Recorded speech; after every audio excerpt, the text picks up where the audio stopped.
Los amalecitas vinieron a Refidín y atacaron a los israelitas. Entonces Moisés le ordenó a Josué: escoge algunos de nuestros hombres y sal a combatir a los amalecitas. Mañana yo estaré en la cima de la colina con la vara de Dios en la mano. Josué siguió las órdenes de Moisés y les presentó batalla a los amalecitas. Por su parte, Moisés, Aarón y Hur subieron a la cima de la colina.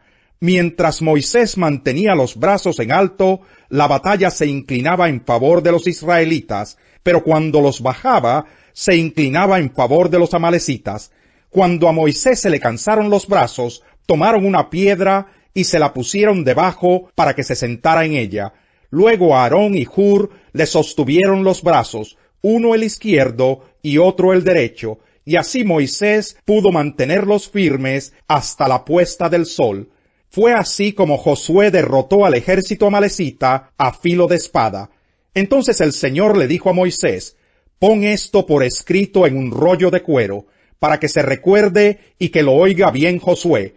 Yo borraré por completo bajo el cielo todo rastro de los amalecitas. Moisés edificó un altar y lo llamó El Señor es mi estandarte, y exclamó: echa mano al estandarte del Señor. La guerra del Señor contra Amalec será de generación en generación. Capítulo 18. Todo lo que Dios había hecho por Moisés y por su pueblo Israel, y la manera como el Señor había sacado a Israel de Egipto, llegó a oídos de Jetro, sacerdote de Madián y suegro de Moisés. Cuando Moisés despidió a Séfora, su esposa, Jetro la recibió a ella y a sus 2 hijos. Uno de ellos se llamaba Gersón, porque dijo Moisés: soy un extranjero en tierra extraña. El otro se llamaba Eliezer, porque dijo: el Dios de mi padre me ayudó y me salvó de la espada del faraón. Jetro fue al desierto para ver a Moisés, que estaba acampando junto a la montaña de Dios. Lo acompañaban la esposa y los hijos de Moisés. Jetro le había avisado: yo, tu suegro Jetro, voy a verte. Me acompañan tu esposa y tus 2 hijos. Moisés salió al encuentro de su suegro, se inclinó delante de él y lo besó. Luego de intercambiar saludos y desearse lo mejor, entraron en la tienda de campaña.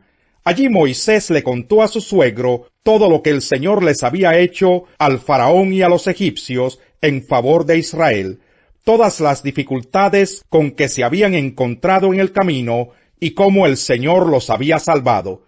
Jetro se alegró de saber que el Señor había tratado bien a Israel y lo había rescatado del poder de los egipcios, y exclamó: alabado sea el Señor que los salvó a ustedes del poder de los egipcios.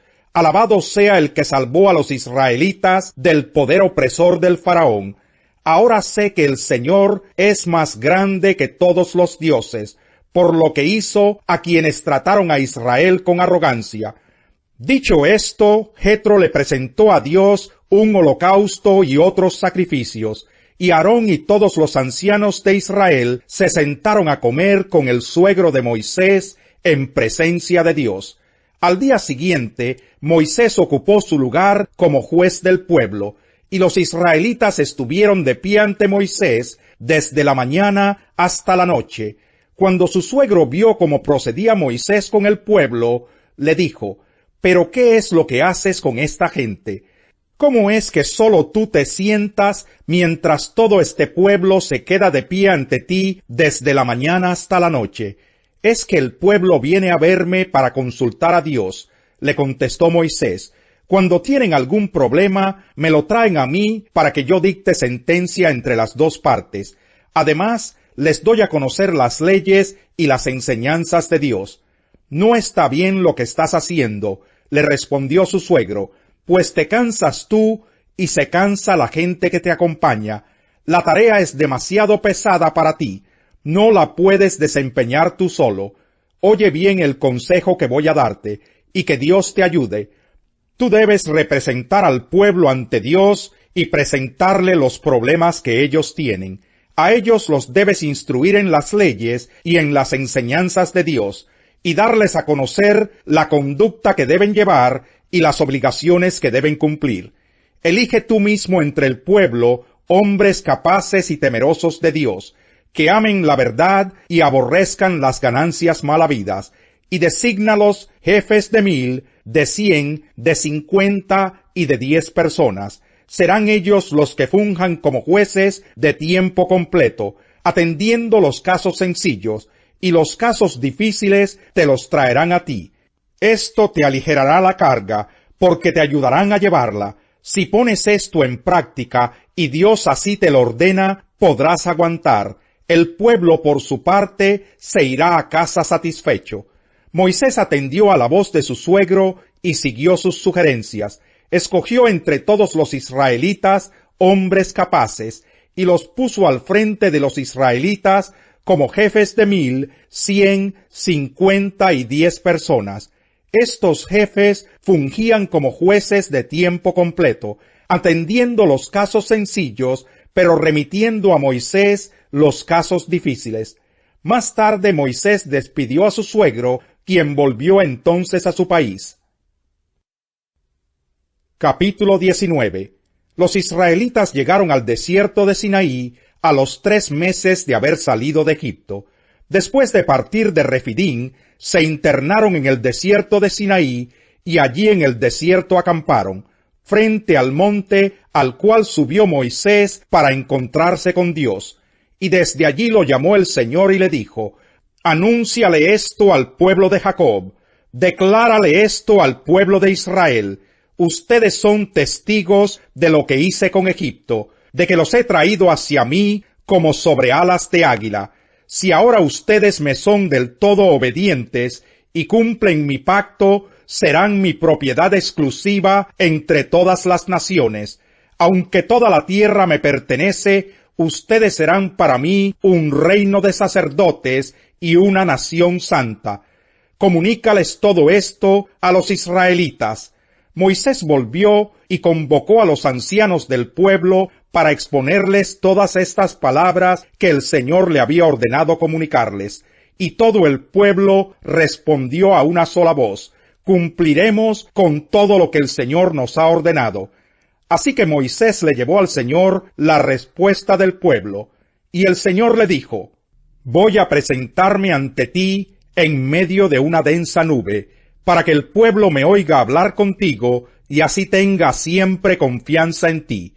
Moisés refirió al Señor lo que el pueblo le había dicho, y el Señor le dijo: Ve y consagra al pueblo hoy y mañana, diles que laven sus ropas y que se preparen para el tercer día, porque en ese mismo día yo descenderé sobre el monte Sinaí a la vista de todo el pueblo. Pon un cerco alrededor del monte para que el pueblo no pase. Diles que no suban al monte y que ni siquiera pongan un pie en él, pues cualquiera que lo toque será condenado a muerte. Sea hombre o animal, no quedará con vida. Quien se atreva a tocarlo morirá a pedradas o a flechazos. Solo podrán subir al monte cuando se oiga el toque largo de la trompeta. En cuanto Moisés bajó del monte, consagró al pueblo. Ellos por su parte lavaron sus ropas. Luego Moisés les dijo: Prepárense para el tercer día y absténganse de relaciones sexuales. Los fariseos se reunieron al oír que Jesús había hecho callar a los saduceos. Uno de ellos, experto en la ley, le tendió una trampa con esta pregunta: Maestro, ¿cuál es el mandamiento más importante de la ley? Ama al Señor tu Dios con todo tu corazón, con todo tu ser y con toda tu mente, le respondió Jesús. Este es el primero y el más importante de los mandamientos. El segundo se parece a este: ama a tu prójimo como a ti mismo. De estos 2 mandamientos dependen toda la ley y los profetas. Mientras estaban reunidos los fariseos, Jesús les preguntó: ¿Qué piensan ustedes acerca del Cristo? ¿De quién es hijo? De David, le respondieron ellos. Entonces, ¿cómo es que David, hablando por el Espíritu, lo llama Señor? Él afirma: Dijo el Señor a mi Señor: Siéntate a mi derecha hasta que ponga a tus enemigos debajo de tus pies. Si David lo llama Señor, ¿cómo puede entonces ser su hijo? Nadie pudo responderle ni una sola palabra. y desde ese día ninguno se atrevía a hacerle más preguntas. Capítulo 23. Después de esto, Jesús dijo a la gente y a sus discípulos: Los maestros de la ley y los fariseos tienen la responsabilidad de interpretar a Moisés. Así que ustedes deben obedecerlos y hacer todo lo que les digan. Pero no hagan lo que hacen ellos, porque no practican lo que predican. Atan cargas pesadas y las ponen sobre la espalda de los demás, pero ellos mismos no están dispuestos a mover ni un dedo para levantarlas. Todo lo hacen para que la gente los vea. Usan filacterias grandes y adornan sus ropas con borlas vistosas. Se mueren por el lugar de honor en los banquetes y los primeros asientos en las sinagogas, y porque la gente los salude en las plazas y los llame rabí. Pero no permitan que a ustedes se les llame rabí, porque tienen un solo maestro y todos ustedes son hermanos. Y no llamen padre a nadie en la tierra, porque ustedes tienen un solo Padre, y Él está en el cielo. Ni permitan que los llamen maestro, porque tienen un solo Maestro, el Cristo. El más importante entre ustedes será siervo de los demás. Porque el que a sí mismo se enaltece será humillado, y el que se humilla será enaltecido. Oye, Señor, mi voz cuando a ti clamo. Compadécete de mí y respóndeme. El corazón me dice, busca su rostro. Y yo, Señor, tu rostro busco. No te escondas de mí. No rechaces en tu enojo a este siervo tuyo, porque tú has sido mi ayuda. No me desampares ni me abandones, Dios de mi salvación. Aunque mi padre y mi madre me abandonen, el Señor me recibirá en sus brazos. Guíame, Señor, por tu camino, dirígeme por la senda de rectitud, por causa de los que me acechan. No me entregues al capricho de mis adversarios, pues contra mí se levantan falsos testigos, que respiran violencia. Pero de una cosa estoy seguro, he de ver la bondad del Señor en esta tierra de los vivientes. Pon tu esperanza en el Señor, ten valor, cobra ánimo, pon tu esperanza en el Señor. ¿Puede alguien echarse brasas en el pecho sin quemarse la ropa? ¿Puede alguien caminar sobre las brasas sin quemarse los pies? Pues tampoco quien se acuesta con la mujer ajena puede tocarla y quedar impune. No se desprecia al ladrón que roba para mitigar su hambre, pero si lo atrapan, deberá devolver 7 tantos lo robado, aun cuando eso le cueste todas sus posesiones. Pero al que comete adulterio le faltan sesos. El que así actúa se destruye a sí mismo. No sacará más que golpes y vergüenzas, y no podrá borrar su oprobio, porque los celos desatan la furia del esposo, y éste no perdonará en el día de la venganza.